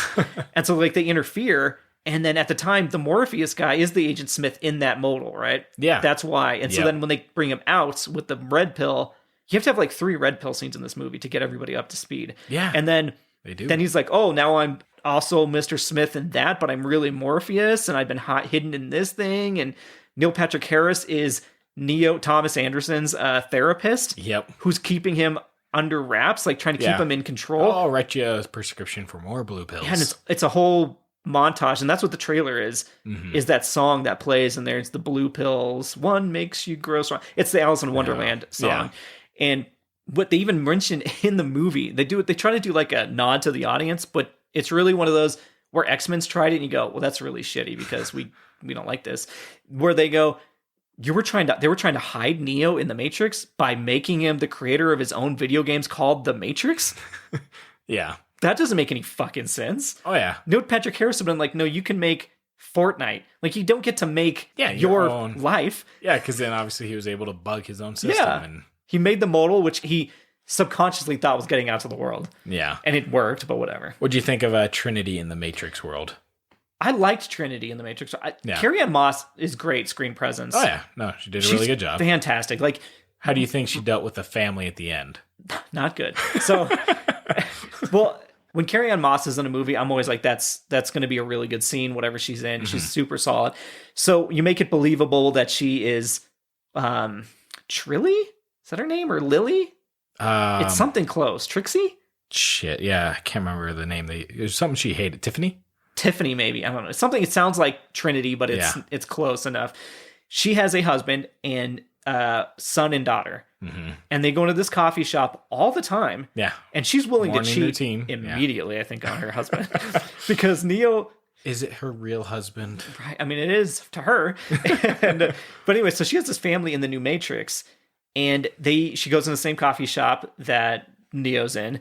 And at one point, he kind of hits on her. And then all of a sudden they cut and they're sitting down for like this long dinner, or like they're just coffees or whatever, you know. But they're there for a long time, it seems like, talking, and he's like, wow, I feel like I've known you. And they get very almost romantic about the way they're talking. Right. And I wanted to be like, I have a husband, I need to go, my kids are waiting for me. No, the kid steps in. What? The boy steps in. Well, I'm saying when they were sitting down at the table, right? Okay. They've had apparently a couple of these long conversations where he's like, I feel like I remember you. And I looked up your video game and she looks a lot like me. And it's like, where do you not, what is happening? Well, that's weird too, because like the whole, you don't see, like everyone sees you as the older person. Yes, in the reflections, Neo looks like completely the old balding guy, and she's, you can barely get a glance there, but she's not her. I don't know. Either way, the first scene when they're like talking in the coffee shop and her son's there, he like looks over at Neo and he's like, "You trying to bang my mother?" Yeah. And you're like, the fuck? Yeah, he's very aggressive with it. Yeah. Which I'm sure there's kids that are that defensive. So to get to your point, she has this family, a whole life that she's been living for 20 years in her mind, right? And at the last second, it's like she goes to this bistro at night and it's covered in SWAT people, but she just parts them as she walks through up to him, doesn't question what the fuck is going on. It's like she already knows, but she's not supposed to. And so she goes to Neo and she's like, hey, I know this is what you think I am, but whatever. He tries to convince her, but because it needs to be her choice that she comes over to the Matrix side. Like, she understands. That's how they're going to do the blue pill, or they're going to red pill her by her accepting it. Well, that's how Neil Patrick, so there's a whole deal made. It's like, I'll take the blue pill again if she doesn't come willingly. Yeah. Yep. And so, Neo would be that neuter himself, basically, to go back if she doesn't believe she's the other half of the one. And she walks away as they start brutalizing him in front of her, because she looks back and he's like being pinned to the table like he's going to be executed. It's like, guys, hold on a second, let her leave the building. But she turns around and is like, somebody's like, hey, Trixie, or whatever the fuck it is, right? And she's like, that's not my name, I hate that name. And now she's like, I'm Trinity. Yeah. Never again do we discuss her family. Well, yeah, she's like, I wouldn't want a family. Yeah, she does mention that kind of in there, like, I don't know if in a different life I probably wouldn't have wanted this, would I be happy? It's like, dude, this chick's down to clown, like, even if you don't get out of the Matrix, this is a whole thing. Yeah. But again, they're letting them get that close anyway? Yeah. Where they could touch each other? Once again, just Neil Patrick Harris. It's weird because, like, there's no reason for them to get together. No, they should be in different cities. Because fucking Neil Patrick Harris is like, look, I got this against you. He could have just fucking shoved a blue pill down his mouth right there. He could have done anything, But it's all about, free will. That's the whole Matrix story. So they're trying to be bigger than they are. But so then they kick ass together. Neil Patrick Harris, he has a cat named Deja Vu. Just in case that wasn't too on the nose from the first movie with the black cat. He's got that cat. And I think he's the new architect. It seems like he said like he's like an analyst. He said a different name. Well, yeah, but I mean, they probably didn't want to use the architect just to confuse people with the original, like, oh, this is the same guy or anything like that. But he said, like, it's my former boss and I'm the new one. You think that's going to confuse people out of everything that they did? I don't know. The movie's just a jumbled mess of shit. There could be a good thing in there, but like I said, it's got to be delved out more with some backstory on it. Do you think when you first saw maybe a poster that his hair wasn't cut for this, that you went, they're phoning this one in? Oh, Neo's? Yes. I've had that from the very start where I saw his long hair and I was like, he just doesn't want to have to cut it because he's got other big movies he's doing. Yeah. I just figured, it was just going to be long and that was it. He did Bill and Ted, which I finally watched. Yep. Okay. Good. All right. We'll leave that for another time. It's better than Dumb and Dumber. Okay. 2. One of those you got too high hopes for it? Well, of course. That's why I didn't watch it for so long. Yeah. But anyway, it almost, to me, like he left his hair long because he was filming it at the same time. And it was like, let's just let him, Neo can have long hair because he's grown it out. Yeah. But even if you look at the like screen arts for the movie posters, it looks like it was made by an independent film studio. It does not have the money behind it like you would think for a Warner Brothers Matrix sequel. Yeah, well, that's the other thing. It didn't seem like a lot of the CG didn't look on par. No. And it just wasn't good. Well, tell me about this, the 1 times 2. Yeah. Which is still 1. No. It's 2. It's 2. But that's 0. 0 times 1 is 0. Right? Yeah. Then it's not 1. 1 times 2 is 2 still. But 1 times 0 is 0. Yeah. Okay. Either way, it's ridiculous because why all of a sudden... We already talked about this a bit. No, we didn't discuss that Trinity is the 1-ish. But she was the definitive 1, right? Not Neo was the 1. It was just the 1. He was like the 1 first, and now she's the 1? But he's still the 1, right? But he's still the 1, because at the end credits, he's got the same powers. Yeah, it's fucked is what it is. Because you can't have 2 the 1s. And have never mentioned that she was one of them from the very start. Yeah, because it was always like the prophecy in the originals that there was the 1. But yep. And maybe the prophecy got it wrong. Whatever. But still. How do you explain Neo's all of his powers and doing it? He did all the stuff the 1 was supposed to do. Yeah.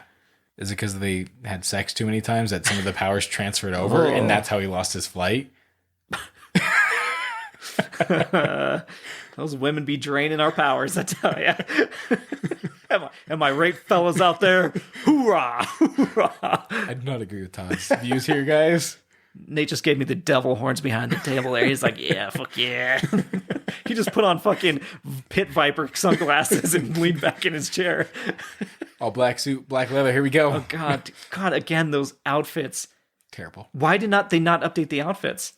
I don't know. Because they wanted the same appeal of like, hey, we're back in the Matrix. It's so out of place, though. It is. See, in 2021, watching them walk out both in long black trench coats is insane. The all-white vampire, werewolves, whatever they were, would have fit in better. Yes, 100%. Remember when they went to the famous white room from the first ones? And you're like, oh, this is cool. This is where the armory is. They can bring in anything. It's like brought in there as like hey, remember we had this? There's like, here's the TV. Look, this is where we go in between. All right, let's leave. They don't do anything in that room. No. It's like a 1 minute conversation of like, this is the in between. And then they left. It's like, what the fuck? I would have been great saying, I'm going to change from black into another color. They're like, well, we don't have to download things anymore into our heads. Like, upload how to do this. Like I said, it's just completely overpowered shit in this movie. They didn't nerf anything. They're like, everyone's the 1. I can't pick out one fight where I was like, holy shit. No, nothing. It got kind of nice when him and Smith were fighting in the basement of that building. Yeah, that was. But it was a retread best of the subway scene because they even clipped back to the subway scene to show them fighting. You're like, yep, I remember. And then we forgot to say, and we're not going point by point. The end, Agent Smith does come around. So they put Neo into this bullet time where he can't move, and Neil Patrick Harris can walk around and talk shit. Yep. But then all of a sudden, this new Agent Smith walks out and is like, hey, you forgot we're one and the same. When you create him or whatever, it does that to me. And it's like, well, why the fuck can you move, but Neo can't move? Yeah, it does make sense there. And let's be honest, it's not bullet time. They're just super speed, I guess. Yeah, or everybody's just slowing down. That's it. Yeah. But no one dies. And then that's the end of the movie. Yeah, it's yeah. So if you've seen it, sorry. If you watch on HBO, maybe this was a better movie on HBO. Because we couldn't take that risk, though. No. Matrix 4, we cannot take that fucking risk. No, we just have to deal with the risk of the concessions at the movie theater.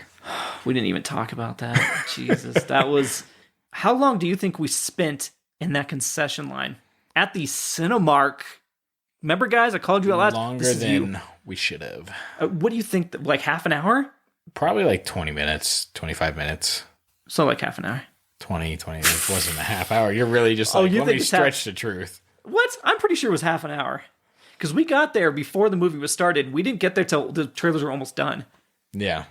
Either way, it was too long to be in a fucking concession line. Granted, it was not the person working the register's fault by any means. I did yell at the Cinemark, but only because they didn't bring in other people, so that is still their fault. It was one dude running a line that went to the door. That you could tell was like either shift lead or manager of some kind that should have stepped in and helped, but no, he was wiping the popcorn off the counter. Yeah. That's real fucking helpful. And then the guy behind us made a ridiculous comment, and it's just one of those, like, not the place to argue with him or anything like that, because... He looked like an unmasked Whiplash from Iron Man 2. All right, there you go. He made the comment of like, oh yeah, this guy's really sucking at life. Yeah, well, because I said to you, I was like, dude, are they not going to give him any help? Like, this is so slow or whatever. Yep. And then the guy heard us talking. Yeah, then he says he's sucking at life. He just butted in like, hey, I'm going to make some friends today. So we both kind of go, huh. Turned around and... Never looked at him again. Yeah. But just... a rude comment overall of like not understanding the entire scene or entire moment of what's going on. Right. So. But we were surrounded by spawns. This was like a quintriplet family, like looked like a bunch of sisters that all looked very similar. And they each had like 3 or 4 kids running amok. Oh God. Yeah. It was bad. Spider-Man would have been, if you were at the Spider-Man showing that day. Maybe it was Sing. I would hope it was Sing, right? Yeah. Because they were pretty young. I don't know if they would have... I mean, 2 of them, I think, were holding babies in, like, what are those called? The harness. It's like a harness that straps to your chest. Yeah, where you look at the baby in the face. Pambushka or pampusk? I do not know. Either way, not the place. I don't know what it's called. Anyway, yeah, so there was literal infants, bunch of children that was like, it felt like there was a daycare. It seemed like each, on recess, because you said 3, each mother had like 4 or 5 children. It was a lot. Yeah. And they were all in front of us, so this person was dealing with all of them. Then there was the husbands that didn't do shit. They could have gone in and helped, but no, they just... Or go sit the kids down and have them mom's order. Yeah. Yeah. Anyway. All right. That was our bad experience. So it started with a bad experience before a bad movie. Yeah, we didn't get set up for success, but it wouldn't have helped. Even if we had a great concessions experience, it still would have been the same. No. Well, unfortunately, we ended 2021 on a bad note for a movie, but overall, I had a really good movie year. I mean, we saw some really good ones. We got to watch a lot of underrateds again, obviously, because we do the podcast. We have nice going back to those. Yeah, because I almost was like, well, I did see great movies this year. Ones I already knew were great. Some new ones I got to see Chef, got to rewatch Attack the Block and things like that. You know, overall, it was good, and I'm glad we have been able to kind of go back and experience these again. Yeah. Hopefully you guys all enjoyed the movies. Yeah. Looking forward to 2022. For sure. If you guys could give us, what you enjoyed about 2021 or 2022, what you're looking forward to, how can they do that, Todd? Oh, where can they go? They can take it, write it on a little note, and shove it up your ass. And that's 2021 Todd's talk. By the way, guys, 2022, he's turning over a new leaf. He's really gonna... I'm getting baptized tomorrow. He's gonna be a gentleman. Yeah, you can reach us on all the socials. Most of them. You got the Twitter, Instagram, Facebook, TikTok, and use us. Or use us. You can contact. Use us and abuse us. Please don't. Oh, they can. Oh, you like that? I mean, they could definitely, I like to hear what's bad about it. What can we fix? Yeah, abuse us in that way. Oh, God. I was getting a little sketchy there. Yeah, you can use and abuse us on Gmail. So we are theindisci@gmail.com. Yep. Email is, as they say, the most classic form of electronic communication. Yeah. Maybe you want to just tell us off. That's the way to do it. Yeah, if you want to say, don't bring this mess into 2022, we hear you. We're not going to listen, but we hear you. Yeah. We respect all opinions. We do. Todd doesn't. He's laughing, guys. He's laughing his ass off. I respect all opinions. But yeah, that you can reach us on the socials. Let us know. Again, I'm just gonna repeat what you fucking said. Let us know how you felt. Let us know what you want to hear about. Give us your thoughts. We're open. And when are we going to be back for season 2? So we are going to take a 2-week break. That's right. We deserve the vacation. We will be back on the 21st. Yep. Is when season 2 will begin. That Friday. So, a little break from us. I'm sure you guys want it. Yeah, you guys are like, I have to listen to them every day. Oh, God. I'm being forced to gunpoint. Yeah, that's how we get it. It's just... The basement only fits so many people. And gotta make room for more ghost jerk off. Like that's your. By the way, that's gonna die in 2021. Just like all the ghosts down 2022 here. is gonna figure out something else. All right. They're gonna move to the living room. They're upstairs. No, they're getting out. Call the authorities, everybody. If you could see, I'm blinking heavily at you. I need you guys to call the authorities. Yeah. So have a happy fucking New Year. Yeah, 5, 4. Thanks for 3. stopping by. He was about to count with me. Nice. I got to 3, I think. So, as 2020 was, as 2021 is, and as 2022 might be, it's fucking Candyland. All right. And this has been the Indecisive Season 1. Gotta adjust my shit. Pulling a Todd here. Can't be messing with it every time. Is it already recording? The red light's on. Oh no. Oh, no. I know that light. I can't speak all of a sudden. All right, Get choked up. End of the year. I'm dog, I'm dog. Oh, he's a Heim dog.